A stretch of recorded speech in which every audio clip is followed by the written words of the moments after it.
What happened to me shouldn't happen to anyone, but I'm glad it did. In that moment, as the gilded doors of La Pearl restaurant swung open, I was thrust into a world of opulence and disdain, a place where money whispered power and privilege. I was just a young waiter, Daniel Santos, struggling to make ends meet after being unjustly pushed out of a corporate job. Little did they know my life was about to shift in ways they could never imagine. Victoria Blackwood glided through the crowd, a billionaire heiress, her designer purse nearly hitting the ground when I swiftly caught it. The air shifted, and so began the cascade of her arrogance. "Do you know who I am?" she sneered, her words laced with entitlement. Surrounded by gasps and sideways glances, she belittled me, painting my existence with broad strokes of prejudice. Yet, as I absorbed her venomous barbs, I remained calm. "People like me learn early on that true value can't be carried in a bag," I replied, my voice steady as I regained control of the narrative. The disbelief hung thick, and with every word she threw my way, the tension escalated. I could feel the shift, an electric undercurrent of anticipation, as I prepared to reveal not just who I was, but what I had become. In that moment, I wasn't just a waiter. I was an undercover FBI agent. The shock rippled through the restaurant when I flashed my badge, and Victoria's facade crumbled. No amount of wealth could shield her from the consequences of her actions. Justice stood tall, and as authorities arrived, it became clear that dignity would always triumph over arrogance. "Did you just," Victoria sneered, her voice cutting through the clatter of forks and murmurs in La Pearl. "You think you can just touch my purse? What are you, some poor black boy trying to play hero?" Her laugh was high and brittle, echoing off the opulent walls. Ty Daniel stood tall, heart racing, but his expression remained calm. "Ma'am, I was only trying to help." "Help?" Victoria scoffed, flicking her perfectly manicured hand dismissively. "I don't need help from someone like you. You know your kind won't ever belong in a place like this." Around them, silence grew thick. Eyes shifted. Patrons leaned in, caught in the tension of the moment. The piano's soft melody faltered, the pianist glancing back uncertainly.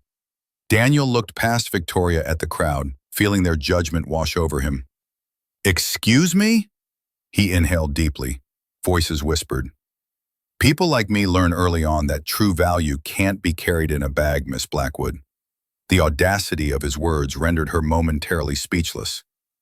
"What did you just say?" she spat, her face reddening with fury. Daniel's steady gaze met hers. "I might be a waiter, but I know about people. And I know about you." He stepped closer, his voice low yet firm. "This restaurant isn't the only place under scrutiny for corruption. Your family's time is ending, and it's not because of this." Laughter and gasps spiraled around them as Victoria's defenses began to falter. The color drained from her face. You're bluffing." Daniel's lips curled into a slight smile. "Is that what you want to believe? Or maybe this will convince you." He pulled out a badge, revealing his true position as an FBI agent, the gasps from the crowd exploding into shocked whispers. "Wait, no, you're lying," she screeched. Panic etched across her features. The moment hung in the air like a pendulum, swinging from her arrogance to utter disbelief. "I think you'll find, Victoria," Daniel said, his tone soft yet resolute, "that the tables have turned." The air was thick with tension as the elegant chandelier's light flickered above the diners, who sat frozen in their seats. Daniel, a young black waiter, approached the table where Victoria Blackwood, the billionaire heiress, was hosting a lavish dinner for her elite friends. As he served the main course, her exquisite purse tipped precariously, almost crashing to the polished floor.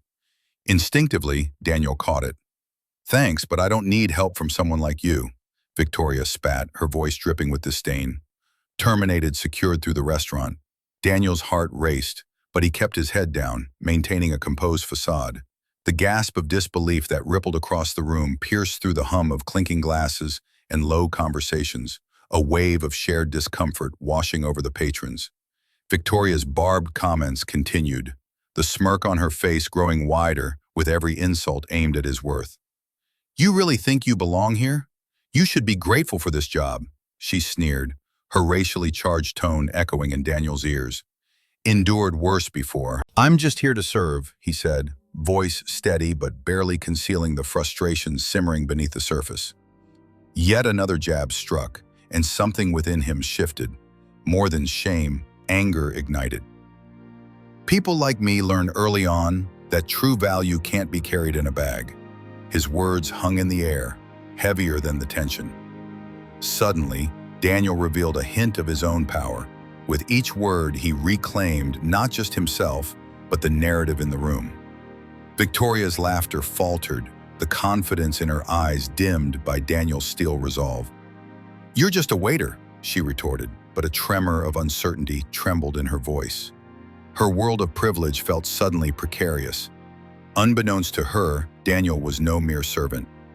"Rhea, your purse isn't the only thing you take for granted," Daniel said quietly as he stood firm, his eyes steady on hers. The restaurant fell silent, the tension palpable. He could feel the weight of judgment pressing down, but his resolve was unshakable. "You think power and money define you, but it's clear you don't know real value." Victoria's face flushed with anger, her voice dripping with disdain. "And what would you know about value? You're just a waiter." "Just a waiter?" Daniel replied, keeping his voice measured yet firm. "I'm someone who understands that worth isn't measured by a bank account. People like me learn early on that true value can't be carried in a bag." Muffled whispers erupted around them, signaling the shift in energy. As Daniel spoke, clarity pierced through his earlier doubts. Each word constructed his newfound courage. He saw the unease washing over Victoria, her bravado starting to crack. It felt like a small victory. "He heard a lot about your family," he continued, a hint of assertiveness creeping into his tone. "Federal investigations aren't just rumors. They're not something you can ignore." Gasps rippled through the crowd as he casually revealed his FBI badge, letting the truth hang heavy in the air. "What?" Victoria stammered, her bravado shattered now. "Yes, and everyone here," Daniel gestured to the onlookers, "will be witnesses to the beginning of your downfall." Clamation, Daniel's confidence solidified. The atmosphere shifted, transforming fear into admiration. Daniel stepped back, allowing the authorities to handle the situation, a faint smile on his lips. It wasn't revenge that drove him, but a sense of justice. He had pushed back, and he felt stronger than ever. The tension in La Pearl was palpable, as Victoria's voice rang out, slicing through the murmurs of disbelief and shock. "Do you know who I am?" she sneered, her perfectly manicured hand pointing accusingly at Daniel. He stood calmly, the weight of years of struggle reflected in his steady eyes. The pianist hesitated, the strum of the piano a distant echo against the escalating confrontation. "People like me learn early on that true value can't be carried in a bag," Daniel replied, his voice soft yet resolute. The flicker of confusion on Victoria's face was only a momentary reprieve. She lunged, her words laced with venom, hurling accusations tied to his race and background, each one an attempt to reinforce her power. Yet, with each jab, Daniel's calm became a mirror reflecting her unraveling sanity. As more diners began to record the exchange, murmurs of support emerged. "She's out of line," someone whispered. Another voice chimed in with a nod of agreement. Tension shifted in the room, the tide turning against Victoria. "Constrained. Call the manager," she demanded, desperation creeping into her tone. But Daniel interjected, the flicker of triumph now lighting his eyes. "You might want to be careful of what you wish for," he said, producing his FBI badge. Masps cascaded through the restaurant, mouths agape as her confident facade crumbled. The flickering chandeliers seemed to dim, spotlighting Victoria's downfall.